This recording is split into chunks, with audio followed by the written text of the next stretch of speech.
بعد انہو باسا فی اللیل من نبشا علی الشیخ عبد القادر ورما بعظامہ فی اللجہ وقال ھذا وقف ما یحل ان یدفن فیہ احد. اس نے کسی بندے کو بھیجا، میں دونوں ترجمے کر رہا ہوں، من نبشا کسی بندے کو بھیجا یا بندوں کو بھیجا، یہ ایک ٹیکنیکل ورڈ ہے تو میں دونوں ترجمے کر رہا ہوں، بندوں کو بھیجا یا بندے کو بھیجا کہ وہ شیخ عبد القادر جیلانی کی قبر پر گیا اور اس نے جا کر آپ کے جسم کو نکالا، اور جب اس کے عظام کو نکالا، وہ جسم بھی اس کا مطلب ہوتا ہے قال من یحیی العظام، کون جسموں کو زندہ کرے گا، تو ہڈیاں مراد نہیں ہوتا، تو اس نے جسم کو نکالا اور پھر اس نے پانی میں بہا دیا اور کہنے لگا، سمندر میں بہا دیا اور کہنے لگا یہ وقف کی جگہ ہے، یعنی مدرسہ شیخ عبد القادر جیلانی کی ذاتی ملکیت نہیں تھا، جب ملکیت نہیں تھا تو یہ تو وقف کی جگہ ہے، تو اس کے اندر کیوں ان کو دفن کیا گیا، تو قبرستان بھی تو وقف کی جگہ ہی ہوتی ہے نا، تو اس نے ان کو وہاں اٹھا، اس نے پھینک دیا اس کے اندر. آگے کہتے ہیں وہ تغری بردی کہتے ہیں قلت وما فعلہ ہوا بعظام الشیخ اقبہ من ان يدفن بعض المسلمین فی بعض اوقاف المسلمین وما ذاک الا الحسد دخلہ من الشیخ عبد القادر الجیلانی وعظم شہرته حتى وقع منه وقع ولهذا كان موته على اقبہ وجه بعد ان قاس خطوبا ومهنا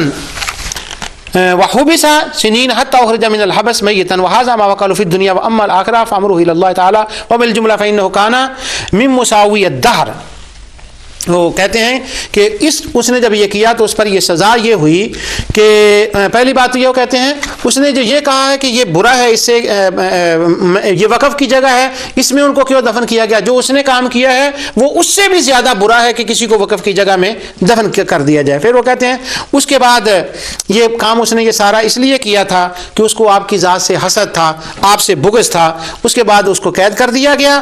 اور اس نے اپنے آپ کو بدنام کر لیا اور پھر وہ قید میں ہی رہا حتیٰ کہ وہ وہاں مر گیا، اور یہ تو دنیا میں اس کی سزا تھی اور آخر میں کیا ہوگا یہ اس کا معاملہ اللہ کے ساتھ ہے. یہ بات تغری بردی نے نجوم الظاہرہ فی ملوک المصر والقاہرہ، یہ جب انہوں نے حوادث بیان کیا نا 593 کے، تو اس کے اندر انہوں نے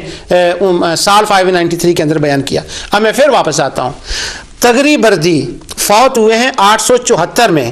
اور حضور شیخ عبد القادر جیلانی کا وصال شریف ہوا ہے 561 میں. تو جب 561 میں آپ کا وصال ہوا ہے تو اس اتنی صدیوں میں اس کے درمیان میں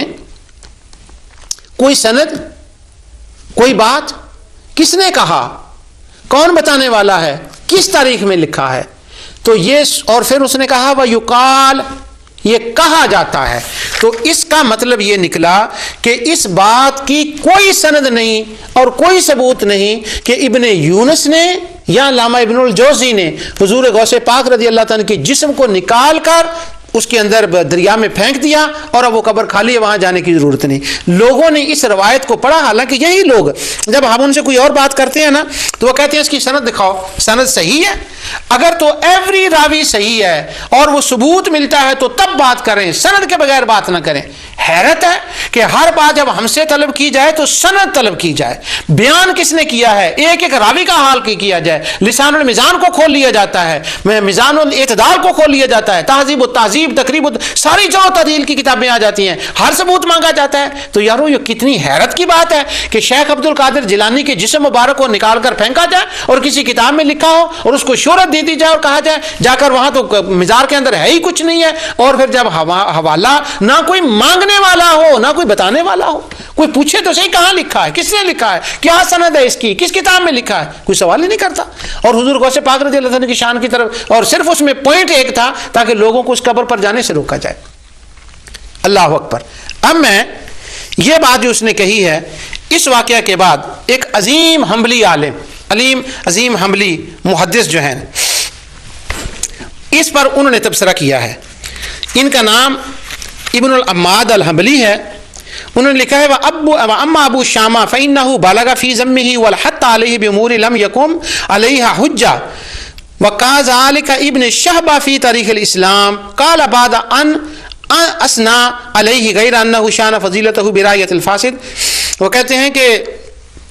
ابو شامہ نے عبید اللہ بن یونس کی مذمت اور توہین میں حد کر دی اور اس پر ایسے ایسے الزام لگائے جن کی کوئی دلیل نہیں ہے. یعنی کوئی بندہ ابو شامہ جو ہے اس نے حد کر دی ابن یونس پر الزام لگانے کی اور ان پر کوئی دلیل بیان نہیں کی, اور کئی اس کے اوپر جو ہے نا وہ اس کی طرف انہوں نے غلط باتیں جو ہیں وہ منسوب کر دی. ان میں یہ بات ہے, وہ کہتا ہے کہ فَإِنَّهُ خَرَّبَ بیت شیخ عبد القادر الکیلانی وشت اولادہ, عبد القادر جیلانی کے گھر کو برباد کیا, ان کی اولاد کو وہاں سے نکال دیا. وَيُقال إِنَّهُ بَعَثَ فِي اللَّيْلِ مَن نَبَشَ قبر الشیخ عبد القادر الجیلانی ورمى عظامه في اللجة وقال هذا وقف ما يحل أن يدفن فيه أحد. یہ اس نے کہا, وہی بات جو پیچھے میں پڑھ کر آیا ہوں, وہ کہتے ہیں اس نے یہ کہا کہ کہا جاتا ہے اور اس بات کی کوئی دلیل نہیں ہے. یہ شذرات الذہب میں انہوں نے ابن عماد حملی نے اس کا رد کیا ہے, اور اس کے بعد کہ وہ واقعہ بیان کیا, اس کو خلیفہ نے گرفتار کر لیا اور اس کے اندر مر گیا. اب میں اس مسئلے سے آپ کے سامنے یہ بات لانا چاہتا ہوں کہ حضرت شیخ عبد القادر جیلانی رضی اللہ تعالیٰ عنہ کے جسم مبارک کو نکال کر پھینکنے کا واقعہ قطعی ثابت نہیں ہے. یہ بھی ثابت نہیں کہ ابن الجوزی نے ان کے خلاف کام کچھ لکھا ہے, ان کا رد کیا ہے. یہ بھی ثابت نہیں کہ ابن یونس نے کچھ کیا ہے.